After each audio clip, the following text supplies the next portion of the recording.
Hello everyone, అందరికీ నమస్కారం. Welcome to our YouTube channel Sarkari Shikshana. రీసెంట్గా మనకి SSC selection post phase notification వచ్చింది కదా, దానికి రిలేటెడ్గా age, eligibility, exam pattern and maximum స్టూడెంట్స్కి ఉన్న డౌట్ ఏంటి అంటే మల్టిపుల్ పోస్ట్ ఉంటాయి కాబట్టి దానికి ఫామ్ అనేది డిఫరెంట్గా ఫిల్ చేయాలా లేదా అని, ఇలా మీకున్న అన్ని డౌట్స్ని కూడా ఈ వీడియోలో ఇన్ డీటెయిల్గా డిస్కస్ చేద్దాం. ఫస్ట్ మనం అసలు ఈ సెలెక్షన్ పోస్ట్ ఫేస్లో దేనికి రిలేటెడ్గా జాబ్స్ ఉంటాయో చూద్దాం.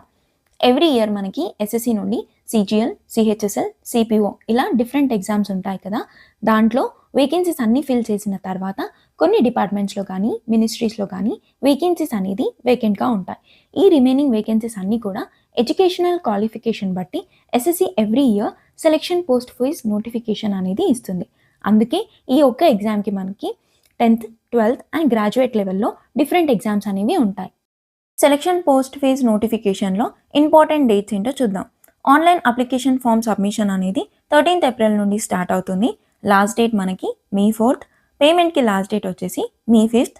అప్లికేషన్ ఫామ్ సబ్మిట్ చేశాక ఏదన్నా మిస్టేక్స్కి కానీ కరెక్షన్స్కి కానీ విండో అనేది May 11th నుండి 13th వరకు అయితే ఓపెన్ అవుతుంది. ఎగ్జామ్ మనకి జూన్లో ఉంటుంది and SSC CGL exam date అనేది మనం జూలైలో అయితే ఎక్స్పెక్ట్ చేయొచ్చు. నెక్స్ట్ ఏజ్ లిమిట్ చూస్తే ఎవ్రీ ఇయర్ మనకి August 1st నుండి క్యాలిక్యులేట్ చేస్తారు కదా, బట్ ఈసారి నోటిఫికేషన్లో ఏజ్ లిమిట్ అనేది January 1st, 2026ని కన్సిడర్ చేశారు. సో మీరు అప్లై చేసేటప్పుడు మీ ఏజ్ లిమిట్ అనేది చెక్ చేయండి.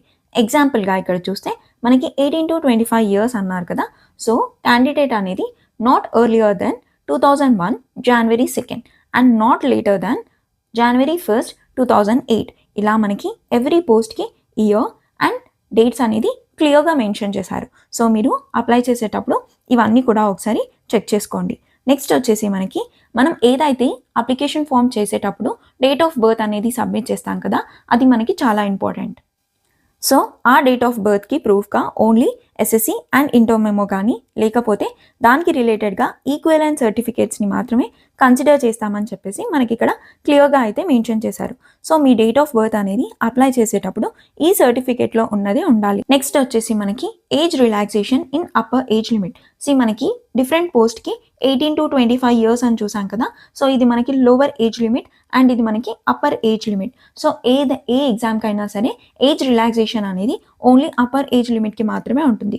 సో ఎవరైనా క్యాండిడేట్స్ ఎస్సీ ఎస్టీకి సంబంధించిన వాళ్ళు ఉన్నారనుకోండి, వాళ్ళకి 5 years ఏజ్ రిలాక్సేషన్ అయితే ఉంది. సో ఇక్కడ మనకి అప్పర్ ఏజ్ లిమిట్కి +5 years అయితే యాడ్ చేసుకోవచ్చు అనమాట. సో ఎస్సీ ఎస్టీ వాళ్ళు 18 to 30 years వరకు మీరు ఆ పోస్ట్కి అప్లికేషన్ అనేది చేయొచ్చు. అలా మనకి ఓబీసీ వాళ్ళకి 3 years, ఇలా మనకి డిఫరెంట్ కేటగిరీ ఆఫ్ పీపుల్కి ఏజ్ లిమిట్ అనేది డిఫరెంట్గా ఉంది. సో మీరు అప్లై చేసేటప్పుడు మీరు ఏ కేటగిరీ పీపుల్లో చెక్ చేసుకొని మీ ఏజ్ రిలాక్సేషన్ని బట్టి పోస్ట్ అప్లికేషన్ అనేది చేయండి. నెక్స్ట్ వచ్చేసి అప్లికేషన్ ఫీ వచ్చేసి మనకి 100 రూపీస్. ఎవరైతే ఉమెన్ క్యాండిడేట్స్ కానీ SC, ST and ex service man ఉన్నారో వాళ్ళకి ఎలాంటి ఫీ కూడా లేదు. సో ఏ పోస్ట్కైనా సరే మీరు ఫ్రీగానే అప్లై చేయొచ్చు. అండ్ ఆన్లైన్ అప్లికేషన్ ఫీ అనేది లాస్ట్ డేట్ వచ్చేసి మనకి May 5th. మీరు ఒకవేళ 5 పోస్ట్కి కానీ అప్లై చేస్తే 500 అయితే పే చేయాల్సి ఉంటుంది. సో ఈచ్ పోస్ట్కి 100 రూపీస్ అయితే అప్లై చేయాలి.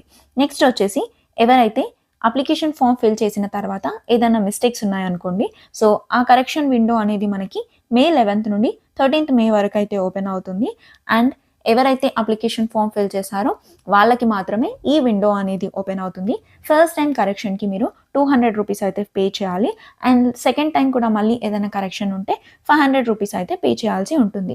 ఏదైతే మీరు లాస్ట్గా ఫిల్ చేసిన ఫామ్ ఉంటుందో అది ఫైనల్గా మీరు అప్లికేషన్ ఫామ్కి సబ్మిట్ చేయాల్సి ఉంటుంది. నెక్స్ట్ ఇంపార్టెంట్ మనకి స్కీమ్ ఆఫ్ ఎగ్జామినేషన్. డిఫరెంట్ పోస్ట్కి మనకి క్వాలిఫికేషన్ని బట్టి 3 డిఫరెంట్ పేపర్స్ అయితే ఉంటాయి.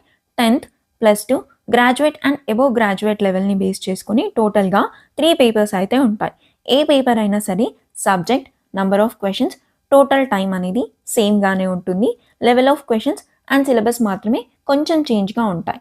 సో రీజనింగ్కి GK, aptitude and English subjects అయితే మనకి ఉంటాయి. సో ప్రీవియస్గా ఏంటి అంటే ఇవన్నీ సబ్జెక్ట్స్కి కలిపి టోటల్గా మనకి 60 minutes టైం అయితే ఉంటుండే.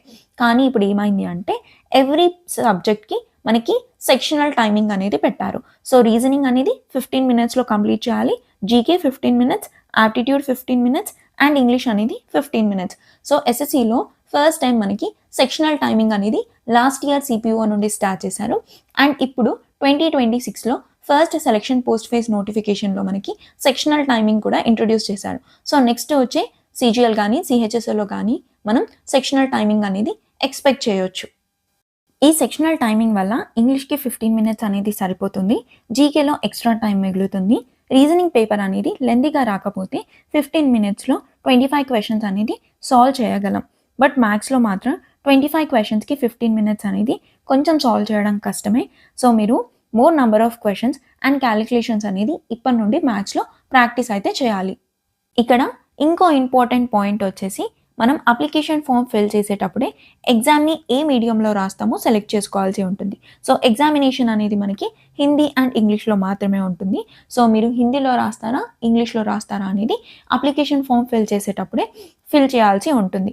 సో మనం ఏదైతే మీడియం ఇస్తామో అదే మీడియంలో మనకి ఎగ్జామినేషన్ అనేది ఉంటుంది.